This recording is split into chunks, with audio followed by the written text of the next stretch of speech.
एक समस्या vicious circle.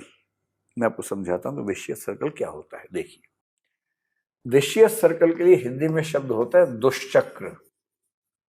और यदि आपने यूपीएससी की तैयारी कभी भी की है या इकोनॉमिक्स कहीं भी पढ़ी तो आपने गरीबी का दुष्चक्र पढ़ा होगा। मैं उसी तरह के दुष्चक्र की बात आपसे कर रहा हूं, थोड़ा सा अलग तरीके से समझाने का प्रयास करता हूं। देखिए, होता क्या है कि मान लीजिए एक आदमी अमीर आदमी है, ठीक है। अमीर आदमी का बच्चा हुआ, मान लीजिए ए नाम का। ए को जीवन में सुविधाएं कैसी मिलेंगी? अच्छी मिलेंगी, खराब मिलेंगी? तो अच्छी ही मिलेंगी। तो ए को जब सुविधाएं अच्छी मिलेंगी तो ये अपने आप में एक योग्य व्यक्ति, एबल व्यक्ति हो जाएगा। और क्योंकि योग्यता का ज्यादा हिस्सा तो माहौल से, सुविधाओं से, अच्छे टीचर मिले या नहीं, अच्छी किताबें मिली या नहीं, अच्छा माहौल मिला या नहीं, इससे होता है। आईक्यू का एक हिस्सा होता है, लेकिन ज्यादा बड़ा हिस्सा ये है कि उस व्यक्ति को एनवायरनमेंट कैसा मिला। अब क्योंकि ये बच्चा एबल हो जाएगा, इसलिए इसकी इनकम, ये किसी ना किसी ऐसे काम में जाएगा जहां इसकी इनकम ज्यादा होगी। इनकम ज्यादा होगी तो ये बच्चा रिच हो जाएगा, बल्कि हो सकता है कि अपने पिता की तुलना में ज्यादा रिच हो जाए। मैं ऐसा करता हूं कि इसको, सर्कल को यहां बनाने के बजाय ऐसे कर देता हूं। अब ये सर्कल पूरा हो गया। अमीर का बच्चा योग्य हो जाएगा क्योंकि उसे सुविधाएं मिलेंगी, सुविधाएं मिलने से योग्य हुआ, योग्य होगा तो अच्छा काम कर लेगा, इस वजह से उसकी इनकम ज्यादा होगी, इनकम ज्यादा होगी तो फिर से अमीर हो जाएगा। और इसलिए अमीर घरों में अमीरी का दुष्चक्र बना रहेगा। वो उसको दुष्चक्र नहीं कहेंगे, वो इसको अच्छा चक्र कहेंगे, लेकिन एक सामान्य बात। अब इसका विपरीत देखिए कि एक व्यक्ति गरीब है, पुअर है, गरीब घर में पैदा हुआ है। फिर बाद में उसका एक बेटा हुआ ए नाम का। क्योंकि ए गरीब है इसलिए उसको अच्छी शिक्षा नहीं मिलेगी। अच्छी शिक्षा नहीं मिलेगी, बचपन से उसको काम करना पड़ेगा। किसी चाय की दुकान पे उसको छोटू बन के चाय बेचनी पड़ेगी, पढ़ने का तो मौका मिलेगा ही नहीं। और इस वजह से ये बच्चा बहुत एबल नहीं हो पाएगा। ये आप कह सकते हैं कि अनेबल किस्म का बच्चा, अयोग्य किस्म का बच्चा होकर रह जाएगा। और जब ये अनेबल हो जाएगा तो सीधी सी बात है कि इसको अच्छी नौकरी मिलेगी नहीं, और इसलिए इसके इनकम का लेवल बहुत कम रहेगा। जब इनकम का लेवल कम रहेगा तो ये जिंदगी भर गरीब रहेगा। और फिर ये गरीब रहेगा, फिर इसका बच्चा वो गरीब, उसका बच्चा फिर वो गरीब होगा। एक आध बच्चा संयोग से इस दुष्चक्र को तोड़ देगा, अखबारों में बड़ा बड़ा छपेगा उसके बारे में, और लोग ये भरोसा कर लेंगे कि गरीबी से हर व्यक्ति लड़ सकता है, जबकि ये बात सही नहीं है। गरीबी से लाखों में, हजारों में एक आध व्यक्ति लड़ पाता है, कुछ ही व्यक्ति लड़ पाते हैं। और इसका मतलब ये हुआ कि जब आप मेरिटोक्रेसी की बात करते हैं तो आपको ये समझना पड़ेगा कि मेरिट आमतौर पर जन्मजात नहीं होती है। मेरिट का ज्यादा बड़ा हिस्सा माहौल से आता है। और क्योंकि समुदाय में, समाज में बराबरी नहीं है, इसलिए जो लोग बेहतर स्थिति में हैं उनकी हर पीढ़ी में योग्यता और अमीरी पैदा होती रहेगी। और मेरिटोक्रेसी के नाम पर दरअसल जो प्लूटोक्रेसी होती है, जो समाज के अमीर लोग हैं उनका शासन होता है, वो पीढ़ी दर पीढ़ी चलता रहता है। और गरीब लोगों को या पिछड़े व्यक्तियों को अयोग्य कह कहकर हर पीढ़ी में हम खारिज करते रहते हैं। इसलिए मेरिटोक्रेसी दरअसल मेरिटोक्रेसी ना होकर के प्लूटोक्रेसी है, अमीरों का साम्राज्य है। क्योंकि उनको सुविधाएं मिलती हैं इसलिए वो ज्यादा योग्य अपने आप को साबित कर लेते हैं। ये एक तर्क है जो मेरिटोक्रेसी के विरोध में दिया जाता है। अमीर समाज की वैल्यूज अलग होती हैं, एक स्ट्रगलिंग मिडिल क्लास की वैल्यूज अलग होती हैं। बताइए आप जरा कैसे। स्ट्रगलिंग मिडिल क्लास में बच्चों को वैल्यू मिलती है कि आपको सबसे अच्छा होना है, क्योंकि सबसे अच्छा हुए बिना आप सर्वाइव कर नहीं पाएंगे, सेफ्टी नेट नहीं है। तो इंडिया में मिडिल क्लास के बच्चों पर इतना प्रेशर है कि भैया सबसे अच्छे, फर्स्ट आओ, टॉप करो, सबको हराओ, क्योंकि कुछ ही लोग शानदार जिंदगी जी पाएंगे फाइनेंशियली। अमेरिका में लगभग हर बच्चे को पता है कि ठीक ठाक जिंदगी मिल ही जाएगी। आदमी रेस तभी लगाता है जब उसको भागना हो, जब चल के काम चल रहा है तो कोई क्यों रेस लगाएगा। इसलिए अमेरिका में या विकसित देशों में जनरली आपको वो वैल्यू सिस्टम नहीं मिलेगा कि हमें सबको हरा देना है। उनके लिए वीकेंड के 2 दिन सबसे क्रूशियल होते हैं। वो 5वें दिन काम से भागते हैं ताकि 2 दिन कहीं दूर जाके छुट्टियां मना लें फैमिली के साथ, दोस्तों के साथ। उन 2 दिनों के लिए 5 दिन काम करते हैं, क्योंकि एक अमीर समाज तो वैसे ही सोचेगा ना। जब आपके पास सारी सुविधाएं हैं, सोशल सिक्योरिटी है, पैसा है, सम्मान है, सब कुछ है, आप क्यों रात दिन काम करना चाहेंगे? किसको हराएंगे? आपको मैक्सिमम क्या चाहिए? एक अच्छी कार चाहिए, वो आप वैसे ही कमा लेंगे। आपकी मंथली सैलरी में कार आ जाती है वहाँ पर। तो जब सारी सुविधाएं हैं, घर वहाँ यहाँ से बहुत सस्ते हैं। दिल्ली में घर खरीदना, इतने में आप अमेरिका में 6-7 घर खरीद सकते हैं, केवल कुछ इलाके छोड़ के। वहाँ घर खरीदना भी आसान है, कार खरीदना एकदम आसान है, सड़कें अच्छी हैं। तो आपको जो जो सपने हैं वो सब 2-3-4 महीने की सैलरी में पूरे हो जाते हैं। फिर किस बात की भाग दौड़ है? इसलिए अमेरिकी समाज के लोगों का वैल्यू सिस्टम अलग होना ही होना है। हाँ, जो भारत के लोग यहाँ से जाते हैं क्योंकि उनके पास बहुत सारे बर्डन्स पहले से हैं, यहाँ पूरे ख़ानदान को ठीक करना है, तो वहाँ से पैसा कमा के टैक्स चुका के फिर पैसा यहाँ भेजना है, उनका लाइफस्टाइल अपग्रेड करना है। लेकिन जो नेक्स्ट जनरेशन आती है वहाँ पर, यहाँ से जो लोग गए हैं, उनके जो बच्चे वहाँ पैदा होते हैं, आप देखेंगे उनका भी वैल्यू सिस्टम लगभग वैसा होने लगता है।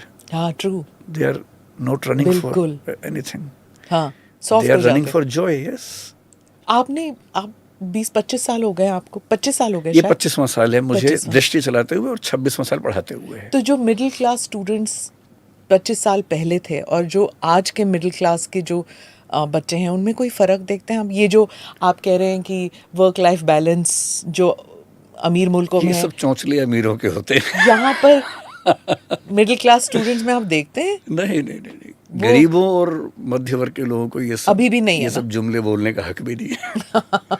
देखिए, वर्क लाइफ बैलेंस एक एलीट कॉन्सेप्ट है जो कि अच्छा है, एक समय के बाद आना भी चाहिए दिमाग में। एक गरीब आदमी कैसे वर्क लाइफ बैलेंस करेगा? मिडिल क्लास का आदमी जिसके सपने बड़े हैं, अगर वो कहे कि मैं वीक में 5 दिन काम करूंगा, 8 घंटे ही काम करूंगा, 40 घंटे का वीक चाहिए, तो मिडिल क्लास में ही ज़िंदगी भर रहेगा।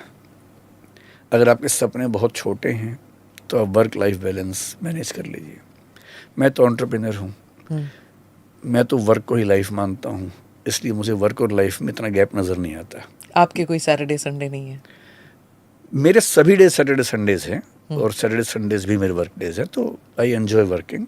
तो अब क्योंकि मैं जिस लेवल पे हूँ वहाँ मेरे लिए छुट्टी मैनेज करना बहुत मुश्किल नहीं है, मैं मैनेज कर सकता हूँ जी।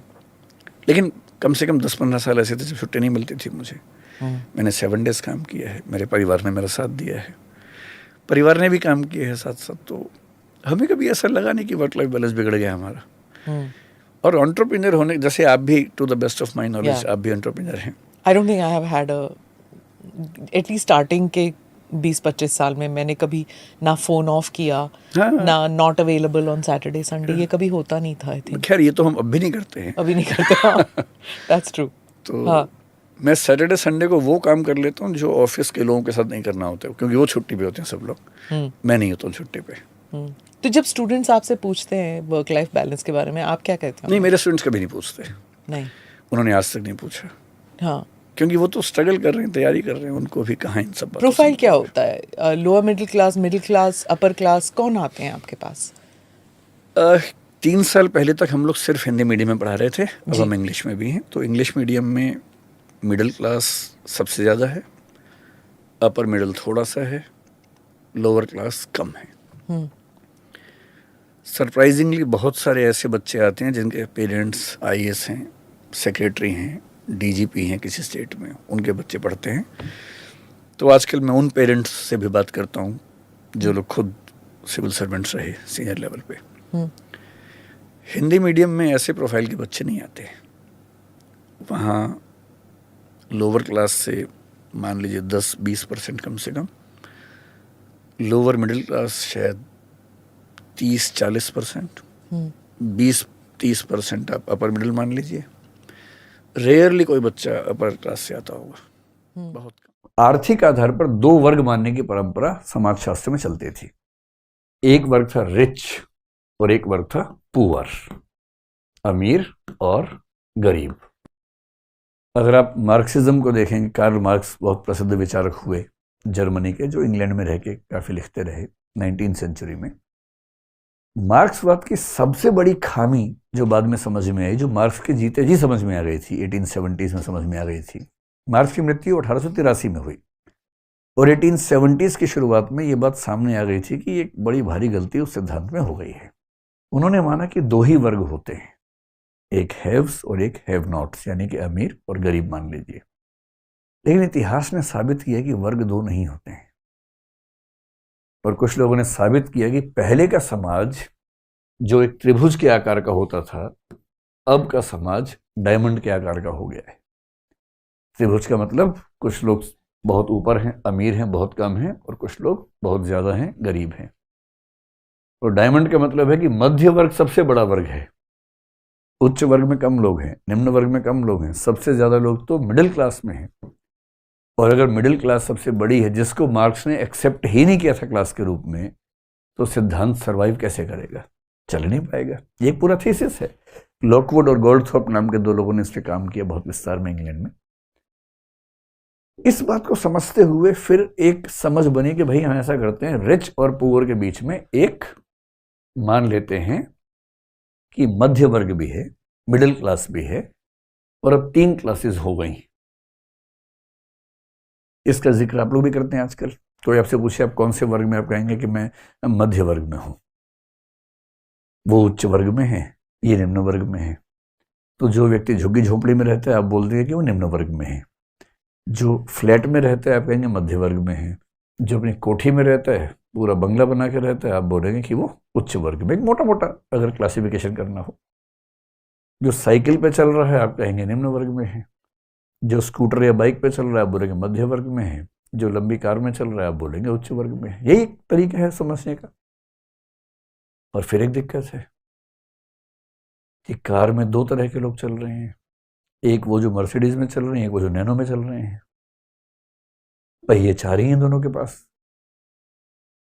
फिर बाइक में भी एक वो बाइक है जो बहुत छोटी सी किसी तरह से बाइक बनाई गई है, और एक बाइक है जो 2000 सीसी की बाइक है, 15 लाख रुपए की आती है। दोनों बाइक पे चल रहे हैं। तो आपको लगा कि ये तो मामला बिखर गया है, नहीं चल पा रहा, 3 में भी नहीं चल पा रहा। और अमेरिका में 1960 में एक चिंतक हुए सोशियोलॉजी में, उनको डब्ल्यू लॉयड वार्नर कहते हैं। उन्होंने किताब लिखी class in America, American society, और बोले कि अब समय आ गया कि हम 3 क्लास से भी काम नहीं चला पाएंगे, अब हमें क्लासेस 6 कर देनी चाहिए। और वहां से पहली बार 2 शब्द आए जिसका इस्तेमाल आजकल आप लोग खूब करते हैं। एक बोलते हैं लोअर मिडिल क्लास, और एक बोलते हैं अपर मिडिल क्लास, उच्च मध्य वर्ग, निम्न मध्य वर्ग। सुने ना आप लोगों ने, इस्तेमाल भी करते होंगे, है ना? ऐसे ही गरीबों में भी 2 वर्ग हैं। एक है जो बहुत ही गरीब है, एक्सट्रीमली पुअर क्लास, और एक नॉर्मली पुअर क्लास कह लीजिए, गरीब वर्ग कह लीजिए। ऐसी अमीरों में भी 2 वर्ग हैं। फिर अमीरों में एक है अडानी अंबानी टाइप का अमीर, जिसके लिए कोई लिमिट ही नहीं है, या इलॉन मस्क टाइप का है, या गूगल के मालिक जैसा है, या मार्क जुकरबर्ग जैसा है, जिसकी कुल संपत्ति अगर हम मान लें कि $200 बिलियन के आसपास है। इसको तो गुणा करने में बहुत टाइम लग जाता है 200 बिलियन को, तो है ना। $100 करोड़, तो वो 200, यानी कि 20,000 करोड़ डॉलर। उसको 100 से गुणा कर लीजिए रुपए करने के लिए, तो 20 लाख करोड़ रुपए जिसकी संपत्ति है। एक तो वो अमीर है।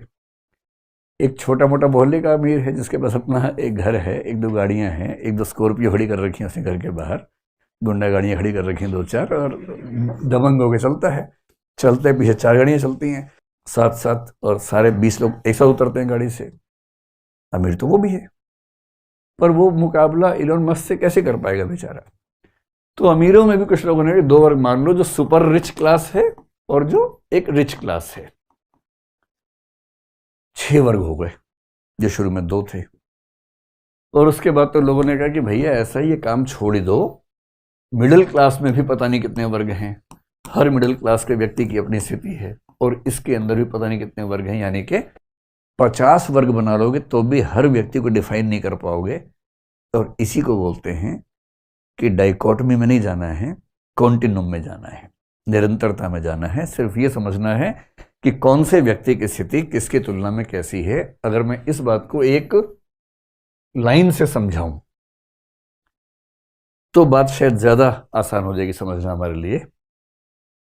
तो एक लाइन है, एक स्केल है बेसिकली, और इस स्केल में हम मान लेते हैं कि ये लेफ्ट साइड है, लेफ्ट ही है, और ये राइट साइड है। ठीक, अब लेफ्ट और राइट है तो इसका मतलब कोई ना कोई एक सेंटर भी होगा ही होगा, इसको हम सेंटर मान लेते हैं। अब हमें समझना है कि कौन सी पार्टी को या कौन से व्यक्ति के विचारों को कहां पर सेट किया जा सकता है। पहले की अप्रोच क्या थी कि लेफ्ट वाले सारे एक तरफ, राइट वाले सारे एक तरफ।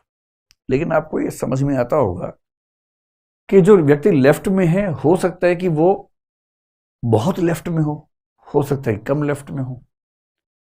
ऐसे राइट में हो सकता है कि हल्का सा राइट में हो सकता है कि बहुत ज्यादा राइट में हो, ये भी तो हो सकता है। और इसलिए हमने कोशिश की कि एक स्केल बना के समझें कि लेफ्ट या राइट में होने का मतलब क्या होता है। जैसे एग्जांपल लेके देखते हैं, बीजेपी राइट में है, आप सबकी सहमति है। शिवसेना भी राइट में है। अगर मैं पूछूं इनमें से कौन ज्यादा राइट में है तो क्या बोलेंगे? शिवसेना बोलेंगे, ये आप सबको सहमति है। शिवसेना और महाराष्ट्र नवनिर्माण सेना MNS, इनमें से कौन ज्यादा राइट में है? आप कहेंगे MNS थोड़ा और ज्यादा राइट में है ना। आपको लगता है कि ज्यादा। उसकी बड़ी वजह शायद ये कि वो सत्ता में नहीं है, सत्ता में आएंगे तो शायद ठीक हो जाएंगे, लेकिन सत्ता में आने से पहले कुछ ऐसी आंदोलन करने पड़ते हैं जिससे जनता साथ में आ जाए। और जो MIM है, MIM को आप कहाँ रखेंगे राइट में? बीजेपी के आसपास, शिवसेना या MNS के आसपास? कहीं शिवसेना के आसपास रखेंगे तो ठीक है, मोटा मोटा खाका बन गया। और क्या MNS की तुलना में और ज्यादा राइट में कोई आप सोच पा रहे हैं भारत या भारत के बाहर? जैसे हिटलर का जो सिद्धांत था, नाजीवाद या फांसीवाद, वो MNS से कम राइट है या ज्यादा राइट है? तो बहुत खतरनाक राइट था, वो तो बहुत ही खतरनाक राइट था। तो हम मान लेते हैं कि ये वाला जो लेवल है ये तो हिटलर के फासिज्म या नाजिज्म का लेवल है, जो चरम दक्षिणपंथ है, जिसके बाद कुछ बचता ही नहीं है। जब कोई ये कह दे कि मेरे अलावा बाकी समाजों को जीने का हक नहीं है, उनको खत्म कर देना चाहिए, उनको गैस चैम्बर में डाल देना चाहिए, उनका सामूहिक हत्या कर देनी चाहिए, जीनोसाइड कर देना चाहिए, वो तो राइट का वो लेवल हुआ जिसकी आगे कुछ बचता ही नहीं है। लेकिन हम ये जानते हैं कि भारतीय राज्य व्यवस्था में ऐसी स्थिति कम से कम नजर नहीं आती है, क्योंकि हम एक डेमोक्रेटिक कंट्री हैं और डेमोक्रेसी एक मोटे मोटे खाके के रूप में हमारे देश में हमेशा से बनी हुई है। तो हम कह देते हैं कि चलिए, हो सकता है कि MNS लगभग यहां स्टैंड करे, क्योंकि उसने हिंसा की बात उस तरह से कभी नहीं की कि जो गैर मराठी उनको मार देंगे, हम जान से मार देंगे। थोड़ा बम पटाखे छूटते हैं, लेकिन कभी ये नहीं होता कि खत्म कर देंगे, वैसी स्थिति नहीं है। फिर आप कहेंगे कि भाई शिवसेना उनकी तुलना में थोड़ी कम एग्रेसिव है तो राइटिस्ट वो भी, तो शिवसेना को थोड़ा सा इधर कर लेते हैं।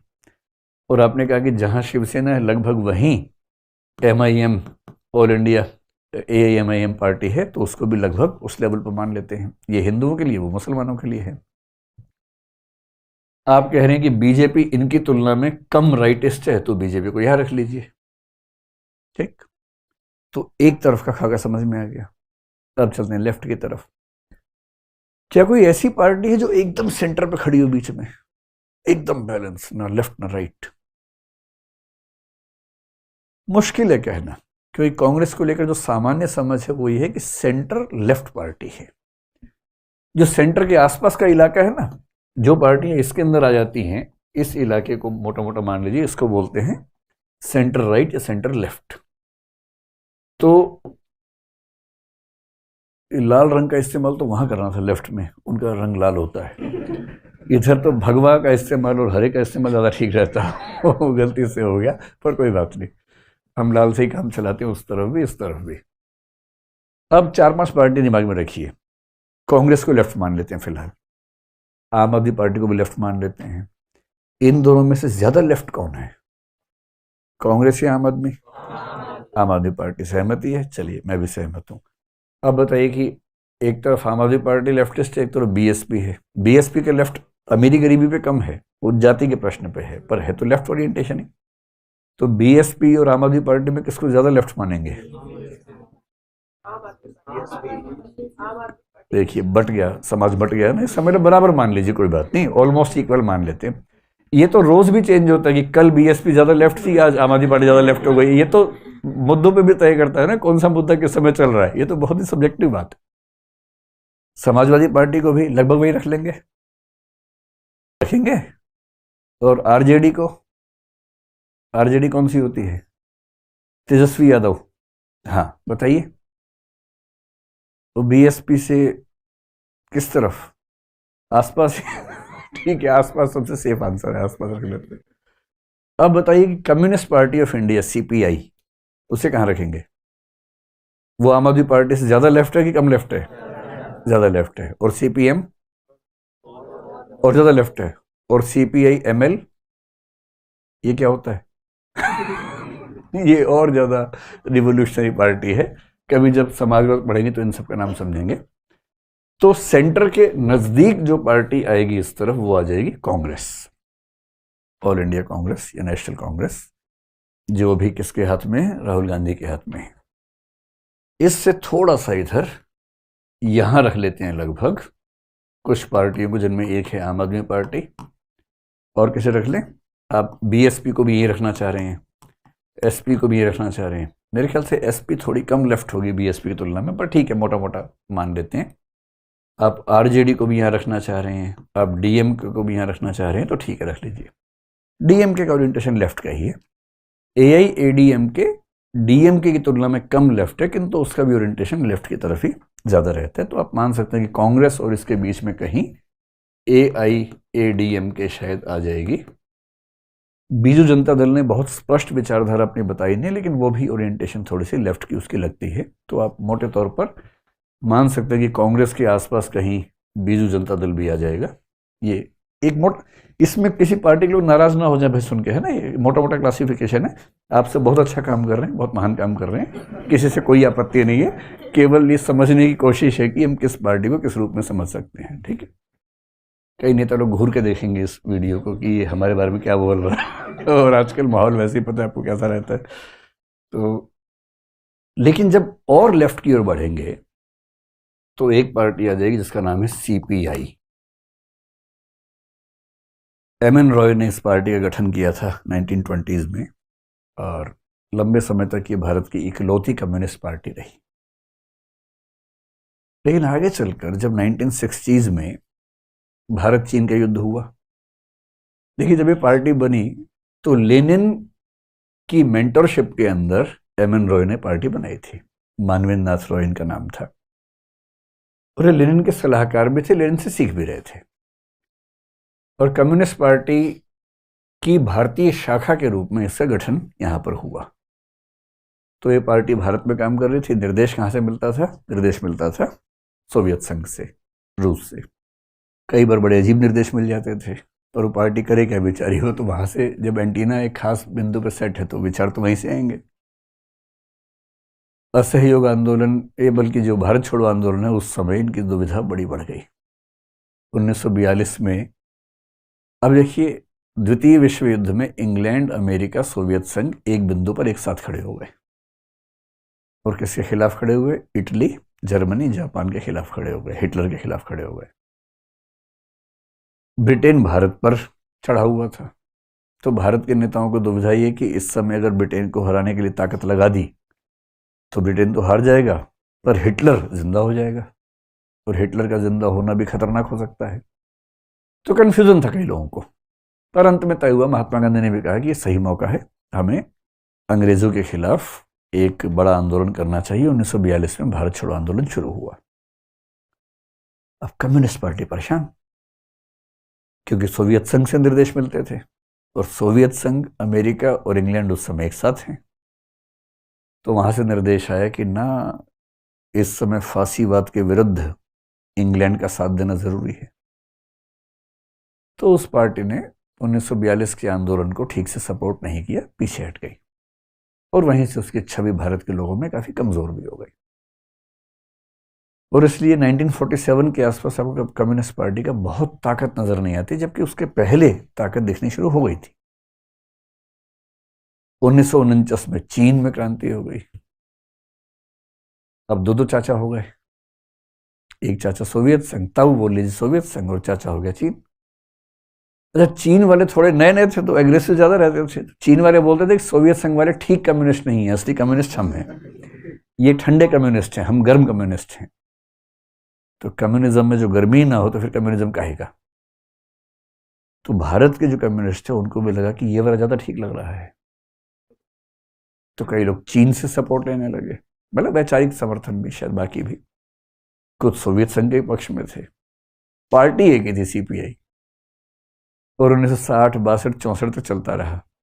62 में चीन और भारत का युद्ध हो गया। मजे की बात, भारत का पीएम कौन, नेहरू जी, वो भी कम्युनिस्ट, कम से कम सोशलिस्ट तो सही, और कम्युनिज्म से प्रभावित भी थे, मार्क्सवाद से।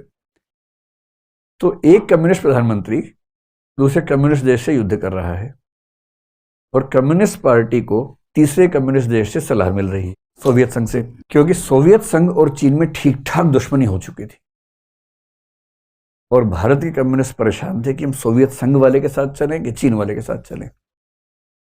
और अंत में 1964 में उस युद्ध के लगभग ठीक उस समय कम्युनिस्ट पार्टी के 2 टुकड़े हो गए, और एक बनी सीपीएम, कम्युनिस्ट पार्टी मार्क्सिस्ट, जो चीन के तौर तरीकों के ज्यादा पक्ष में रहती थी। और सीपीआई उसके बाद नाम के रह गई, उसका बहुत महत्व रहा नहीं। तो इतनी बात समझ के अब क्या समझ पड़े, सीपीएम इधर आएगी किधर आएगी, इधर आएगी, है ना। तो सीपीएम ज्यादा लेफ्ट है, और ये सीपीएम 1964 में बनी है, सोच के देखिए। और उसके कुछ ही साल के बाद 1967 में बंगाल में पहली बार सत्ता में इसकी भागीदारी हुई। सरकार इसकी नहीं थी, लेकिन जो गठबंधन था उसमें शामिल थी। अब जब इस सत्ता में आ गई तो इसी पार्टी के कुछ लोगों को लगा ना, ये पार्टी ठंडी हो गई है, इसमें गर्मी नहीं बची,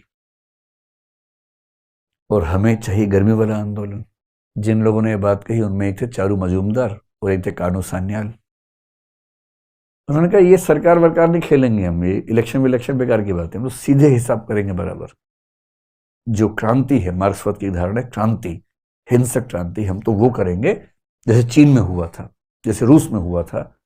हम इलेक्शन के थ्रू नहीं जाएंगे, क्योंकि जो पक्का मार्क्सवादी है उसको लिबरल डेमोक्रेसी में, इलेक्शन वाली डेमोक्रेसी में बहुत रुचि होती भी नहीं है। अब सोचिए, सरकार है सीपीएम की, केंद्र सरकार में इंदिरा गांधी नई नई पीएम बनी है, अभी कुछ ही समय हुआ है, थोड़ी डामाडोल स्थिति है लेकिन बनी हुई है, और उनको समर्थन भी पश्चिम बंगाल से मिला हुआ है सरकार बनाने के लिए इस समय। और ठीक उसी समय नक्सलवाड़ी में एक आंदोलन शुरू हुआ जिसको नक्सलवाद कहा गया, और ये नक्सलवाद कौन कर रहे हैं, चारू मजूमदार, कानू सान्याल, उनके साथी। अब इंदिरा गांधी कह रही कि देखो भाई, तुम्हारी ही पार्टी के लोग हैं, इनको ठीक कर लो, नहीं ठीक करोगे तो 356 लगा दूंगी। 356 क्या होता है, अब तक 56 नहीं, इसका मतलब होता है संविधान का अनुच्छेद 356, यानी कि राज्य में राष्ट्रपति शासन लगा देना, राज्य की सरकार को भंग कर देना। कितना रोचक अतीत है। पश्चिम बंगाल में सीपीएम की सरकार ने अपनी ही पार्टी के कुछ लोगों द्वारा किए जा रहे नक्सलवादी आंदोलन को क्रश किया, समाप्त किया। और जब क्रश किया तो बोले कि तुम भाड़ में जाओ, हम सच्चे मार्क्सवादी हैं, हम नई पार्टी बनाएंगे। और तब जो पार्टी बनी उसका नाम है CPI-ML, communist party of India, मार्क्सवादी लेनिनवादी, मार्क्सिस्ट लेनिनिस्ट, ये पार्टी बनी। और इनका मानना था कि सीधे सीधे काम करेंगे। बाद में इसके भी टुकड़े हो गए, आजकल CPI-ML चलती है एक पार्टी, एल का मतलब लिबरेशन होता है।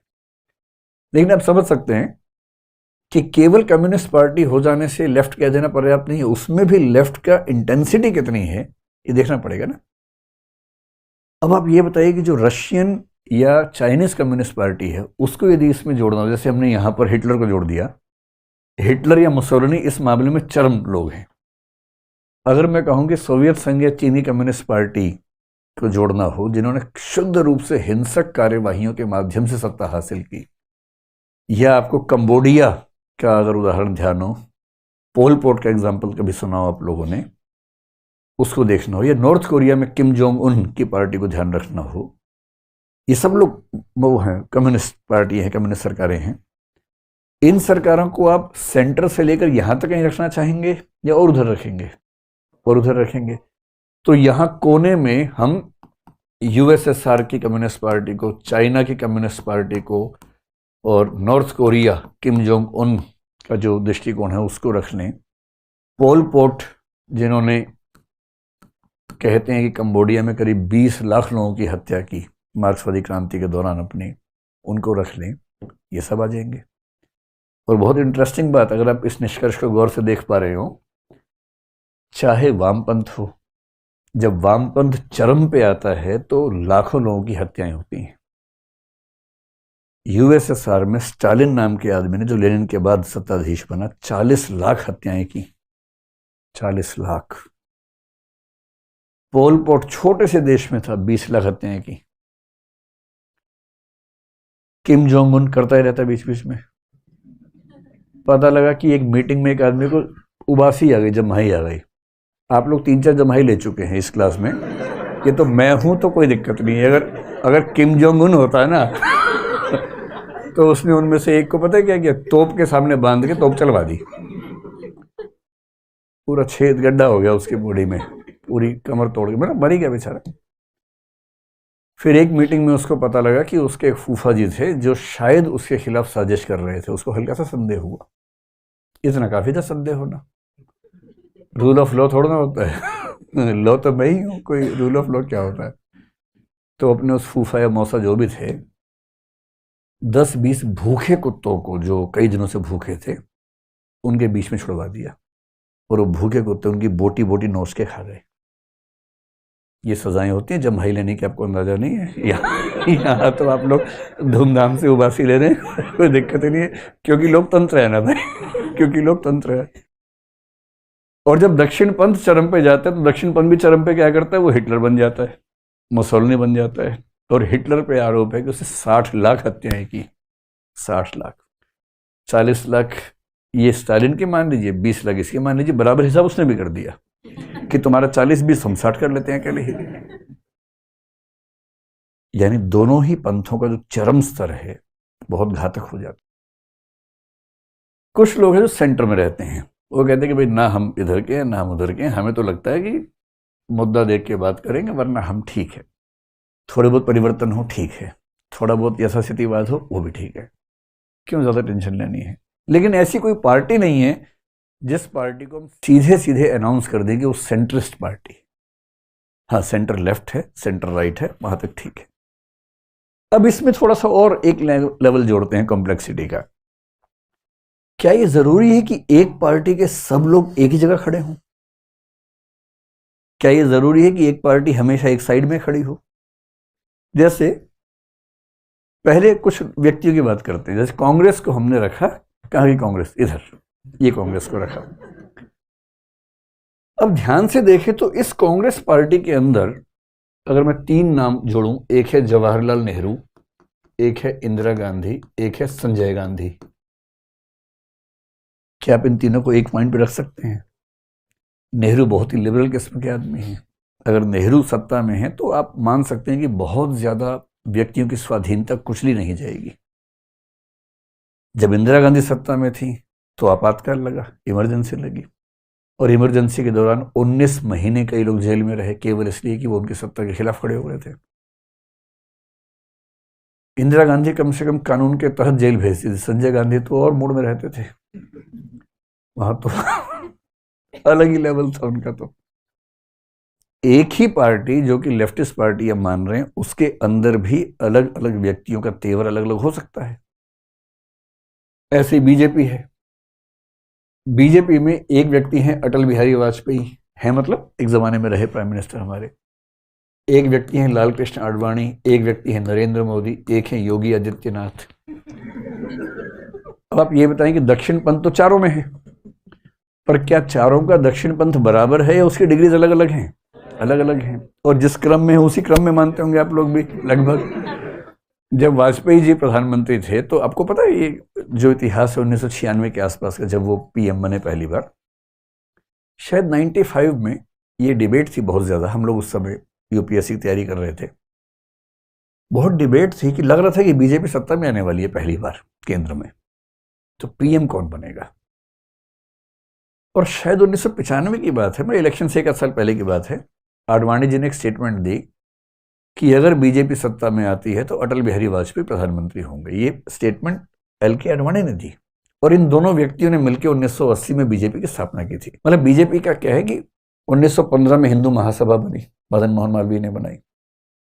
उस पार्टी के एक अध्यक्ष हुए जिनको हम जानते हैं ये एसपी मुखर्जी के रूप में, श्याम प्रसाद मुखर्जी के रूप में। बाद में उससे मोहभंग हुआ तो उन्होंने 1951 में भारतीय जनसंघ बना दिया। भारतीय जनसंघ 1974 तक लगभग रहा, जब एक पार्टी बनी जनता पार्टी। 77 में इलेक्शन हुआ था ना, उसके आसपास की बात है, जब जनता पार्टी बनी, जिसमें जयप्रकाश नारायण ने कोशिश की थी 4 पार्टियों को मिला के इंदिरा गांधी के खिलाफ इलेक्शन लड़वाने की। तो भारतीय जनसंघ उसमें मर्ज हो गया, जनता पार्टी हो गई। और जब 77 वाला प्रयोग सफल नहीं हो पाया तो उससे अलग होके फिर एक पार्टी बनी, भारतीय जनता पार्टी। तो बीजेपी 1980 में बनी, हालांकि उसका इतिहास देखेंगे तो 1915 तक आपको जाता हुआ दिखेगा। 1980 में जो बीजेपी बनी वो बनाने वाले 2 व्यक्ति माने जाते हैं, अटल बिहारी वाजपेयी और एल.के. आडवाणी। और जनसंघ में जो 2 सबसे प्रसिद्ध व्यक्ति हुए, एसपी मुखर्जी थे ही उसके शुरुआती व्यक्ति, और बाद में जो दीनदयाल उपाध्याय जी हैं, जिन्होंने उसका मूल दर्शन, जिसको एकात्म मानववाद कहते हैं, इंटीग्रल ह्यूमनिज्म कहते हैं, उसकी रचना की, वो उस दौर के व्यक्ति हैं। अब 2 व्यक्तियों ने मिलकर पार्टी बनाई 1980 में, फिर आंदोलन किए, काफी कुछ किया। मंदिर आंदोलन सबसे महत्वपूर्ण माना गया, जो आडवाणी जी ने किया। और जब सत्ता की बारी आई तो क्या वजह बताई गई कि हमारा देश जो है थोड़ा सॉफ्ट किस्म का देश है, तो अटल बिहारी वाजपेयी की एक्सेप्टेंस ज्यादा है। और ये बात एल.के. आडवाणी ने खुद अनाउंस कर दी और फिर वही वो पीएम बने। तो उस समय कहते थे कि आडवाणी जी सॉफ्ट राइटिस्ट हैं, sorry Vajpayee ji soft rightist हैं, आडवाणी जी थोड़ा सा रेडिकल हो जाते हैं। फिर बाद में कहा गया कि आडवाणी जी सॉफ्ट हैं, मोदी जी थोड़ा सा रेडिकल है। फिर योगी जी आए तो उसके बाद कहा गया नहीं मोदी जी बहुत सॉफ्ट है भाई इधर थोड़ा ज्यादा रेडिकल टच है। कहने का भाव क्या है कि एक ही पार्टी में, एक ही विचारधारा में जो पार्टी दक्षिण पंथी है, उसमें दक्षिण पंथ के शेड्स या लेवल्स अलग अलग हो सकते हैं। जैसे वहां पर हमने देखा वामपंथ में, ऐसे ही वामपंथ के लेवल है, सीपीआई भी है, सीपीआईएम भी है, सीपीआईएमएल भी है। एक ही पार्टी से निकली 3 पार्टी हैं, किंतु उनमें उग्रता का स्तर, उत्कटता का स्तर, रेडिकल होने का स्तर अलग अलग हो सकता है। क्या कभी ऐसा भी हो सकता है कि कोई व्यक्ति या कोई पार्टी ऐसी हो जो सेंटर से कभी इधर कूद जाए, कभी इधर कूद जाए? कुछ घटनाओं में ऐसा दिख सकता है। जैसे कांग्रेस तो लेफ्टिस्ट पार्टी है, पर जब संजय गांधी सत्ता में थे, एक तरह से डिफेक्टो उनको मानते थे कि सत्ता में है, डिजियोर तो नहीं थे। संजय गांधी की कुछ नीतियां ऐसी मानी जाती हैं जिनको एंटी मुस्लिम नीतियां कहा गया।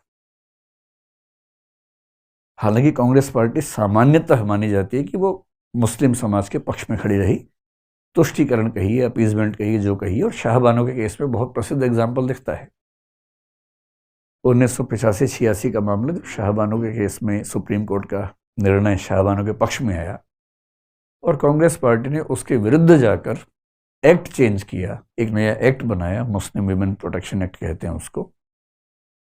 तो ऐसा माना जाता है कि कांग्रेस पार्टी सामान्यतः मुस्लिम समाज को वोट बैंक की तरह ट्रीट करती रही, इसलिए उसके पक्ष में कुछ ऐसे काम भी करते रही जो शायद जरूरत से ज्यादा थे।